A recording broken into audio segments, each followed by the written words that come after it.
Vamos lá, pessoal.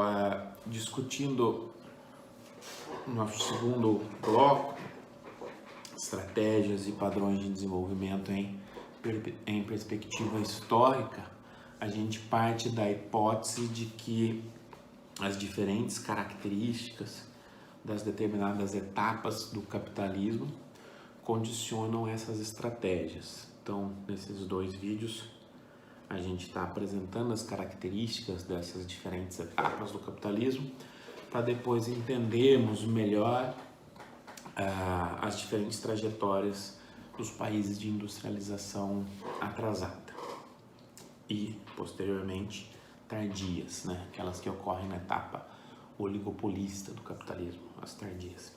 As industrializações atrasadas são aquelas que ocorrem na etapa concorrencial do capitalismo. A gente está olhando ali para o capitalismos retardatários, né? A gente está falando basicamente dos processos de industrialização estadunidense, alemão, francês, parcialmente italiano, que ocorrem ali entre 1850 e 1880, na sua maior complexidade, né? Na sua maior intensidade. A industrialização russa e a industrialização japonesa ocorrem pouco posteriormente, quase ali na transição do capitalismo concorrencial para o oligopolista.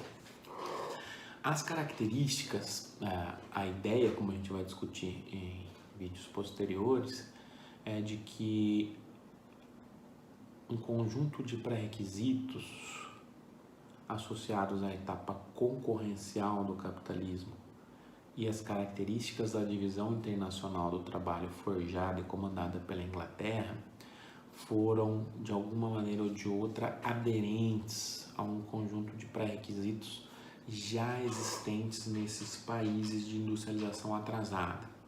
Se a gente quiser estabelecer um paralelo e até trazer um diálogo com o que foi apresentado em outro vídeo, a gente pode até trazer um pouco a ideia de social capabilities do Abramovich, mostrando que essas características, pré-requisitos, essas social capabilities já estavam presentes na maior parte desses países de industrialização atrasada e também foram potencializadas, né? Mas agora, após essa breve digressão, voltando aqui para as características do capitalismo em sua etapa concorrencial. A ideia quais são as características, né? Primeiro, a gente pode imaginar o seguinte, olha, por que era mais fácil, entre muitas aspas, em termos relativos, se industrializar nesse momento? Claro que o conjunto de social capabilities era diferente. Por quê? Nesse primeiro momento, no capitalismo concorrencial, havia uma separação entre ciência e tecnologia. Essa era uma característica. Não havia uma associação entre ciência e tecnologia.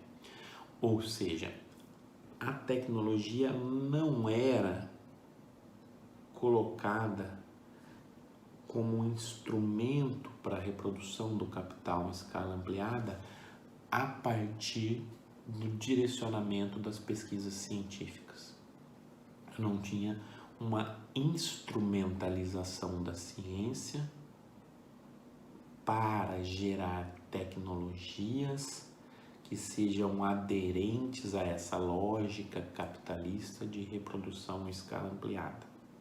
Retomando aquilo que já discutimos, Schumpeter, um dos principais economistas do século XX, o principal economista a analisar os fenômenos de desenvolvimento associado à transformação tecnológica, fala o seguinte, né? Qual foi a maior invenção da humanidade? A maior invenção da humanidade foi inventar a arte de inventar. Inventar a arte de inventar. Ou seja, eu vou institucionalizar processos de inovação. Institucionalizar processos que associem o progresso científico ao progresso tecnológico, subordinada a uma ideia de inovação que só é socialmente reconhecida como tal num cenário capitalista, porque a inovação é um instrumento para criar, em termos schumpeterianos, assimetrias competitivas e ganhos de monopólios temporários, ou seja, para criar monopólios temporários para viabilizar a apropriação de valor. Isso o Schumpeter está falando. A principal invenção é inventar a arte de inventar.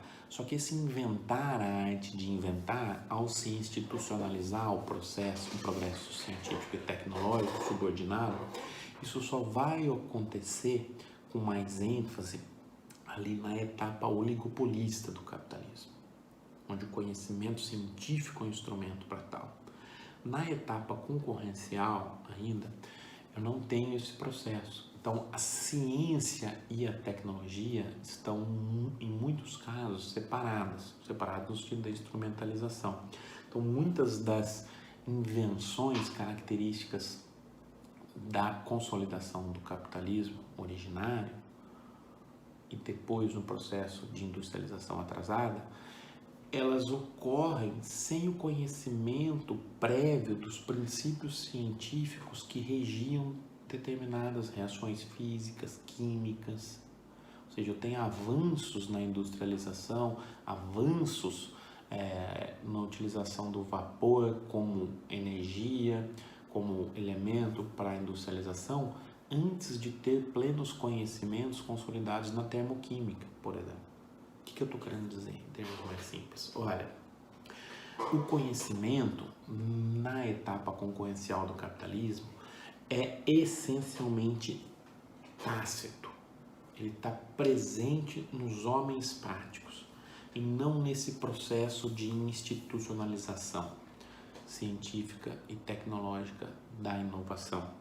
Ou seja, para que isso ocorra, ou paralelamente a essa característica, eu tenho num capitalismo concorrencial uma estrutura produtiva pouco complexa em termos de barreiras à entrada para novos agentes. Olha só, como há uma separação entre ciência e tecnologia, conhecimento está nas pessoas, tem um alto caráter tácito, a barreira à entrada em determinada atividade ou setor, barreira à entrada tecnológica, não é tão elevada. Logo, a estrutura de mercado não utilizará da associação entre ciência e tecnologia como instrumento para barrar novos entrantes, como instrumento para viabilizar a concorrência num patamar mais complexo e mais elevado. Logo, já dá para entender que os desafios dos países de industrialização atrasada, dos países que se industrializam nessa etapa do capitalismo, vão ser menores do que aqueles que vêm numa etapa oligopolista. Não quer dizer que não são grandes, mas são menores. Outra característica da etapa concorrencial do capitalismo é uma associação entre gestão e propriedade. Ou seja, associação entre gestão e propriedade.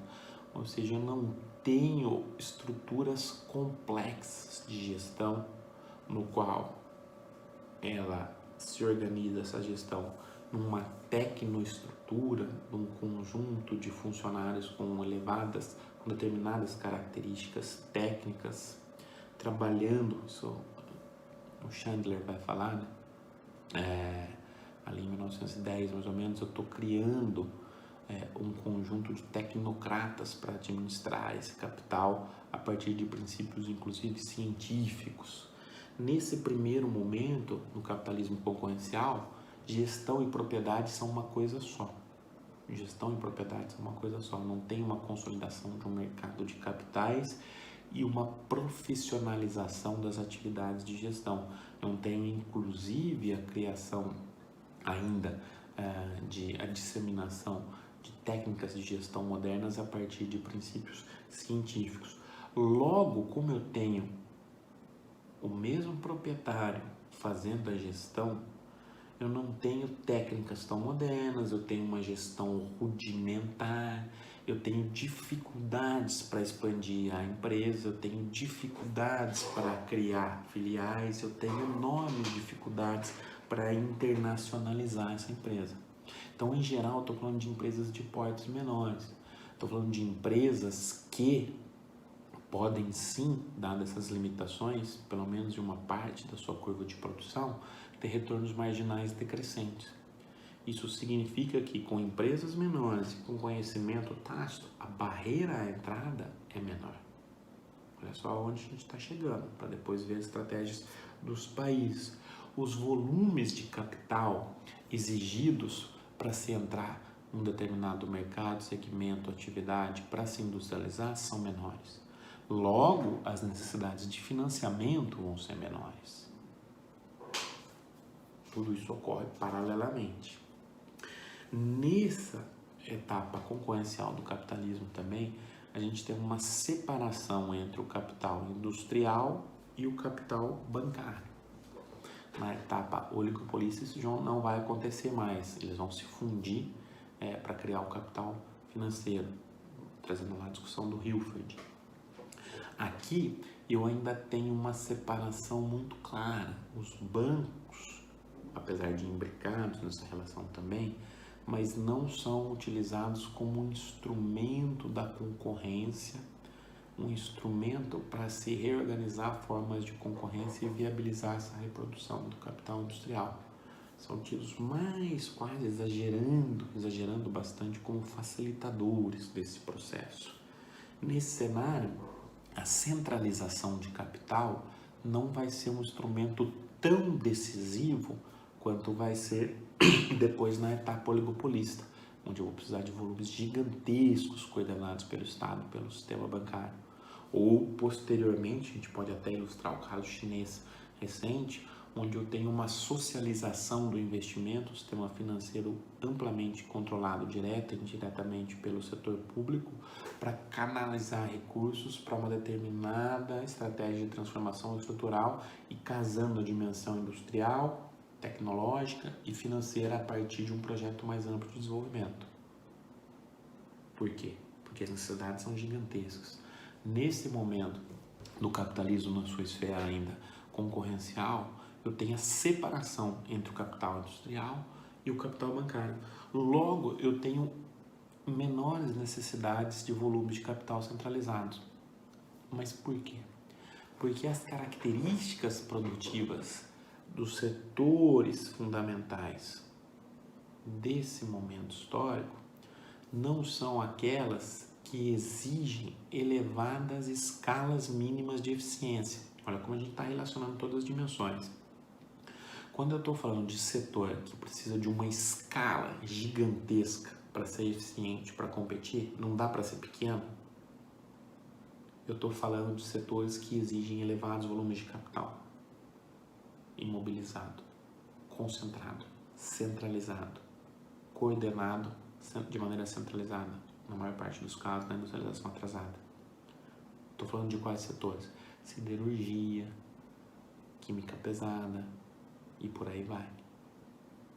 Automobilística em alguns momentos, certo? Como eu não tenho uma escala mínima de eficiência muito grande nessa etapa concorrencial, não estou falando de setores que precisam ser grandes, nascer grandes, eu não preciso de elevados volumes de capital, em termos relativos, é óbvio, a dificuldade existia, claro. Logo, essa ideia da associação entre banco e capital industrial não é fundamental, não é tão determinante. Além disso, eu não utilizo o capital financeiro, o capital bancário como um instrumento para concorrência mais elaborada.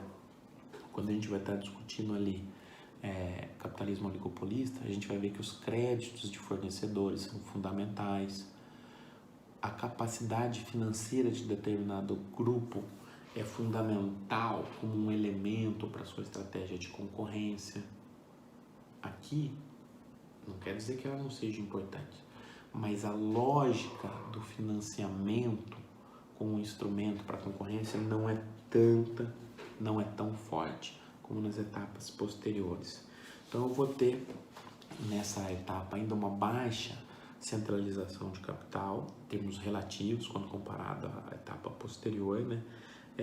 E não vou utilizar o capital bancário, não vou utilizar o capital na sua natureza financeira como um instrumento para criar assimetrias competitivas. Essa não vai ser a lógica fundamental da concorrência, olhando a partir dessa perspectiva. Outra característica do capitalismo na sua esfera, no seu momento concorrencial, é que eu tenho, de um breve interregno histórico, uma importância menor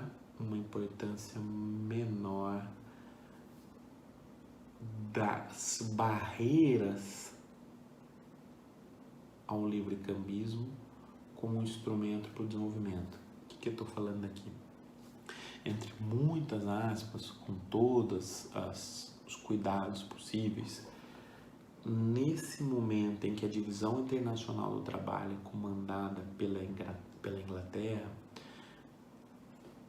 eu tenho, de alguma maneira ou de outra, uma rivalidade entre estados nacionais ainda não tão consolidada como ela vai ser depois das industrializações atrasadas. Tanto é que isso vai dar na Primeira e na Segunda Guerra Mundial.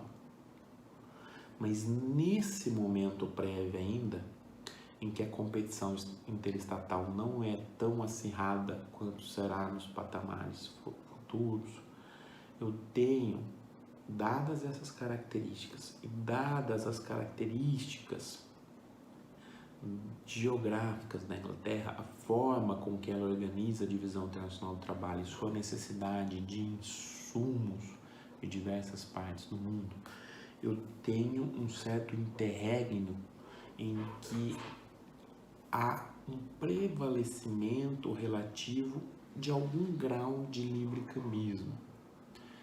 Isso é muitas aspas. Então, a utilização de práticas anticoncorrenciais, agora estou fazendo uma discussão um pouco mais convencional, como um instrumento de se barrar o desenvolvimento dos outros países, ela existiu, sim, ela sempre esteve presente, claro, mas num grau um pouco menor, por isso que eu estou tomando todo o cuidado do mundo, do que quando comparado à etapa futura, dado que nessa etapa futura já há um acirramento muito maior da concorrência intercapitalista. Então, os países que conseguiram se acoplar a essa divisão internacional do trabalho, tendo os pré-requisitos internos, que a gente chamou aqui a Abramovich Social Capabilities, conseguiram, de alguma maneira, potencializar essa integração por meio dessa lógica e viabilizar os seus processos de transformação estrutural. Com participação do Estado, sim, mas a concorrência interestatal não era ainda um instrumento tão decisivo quanto vai ser na etapa posterior. Isso está nascendo nesse momento, nesses termos. É claro que a concorrência interestatal é muito forte no nascimento do capitalismo, sim, mas nesse certo interregno eu tenho uma relativa capacidade maior para se forjar essas estratégias de desenvolvimento. Relativa, hein, pessoal? Quando comparado com os desafios depois da etapa oligopolista do capitalismo. Nesse cenário, como resultado desse processo como um todo, eu vou ter a emergência da etapa concorrencial do capitalismo.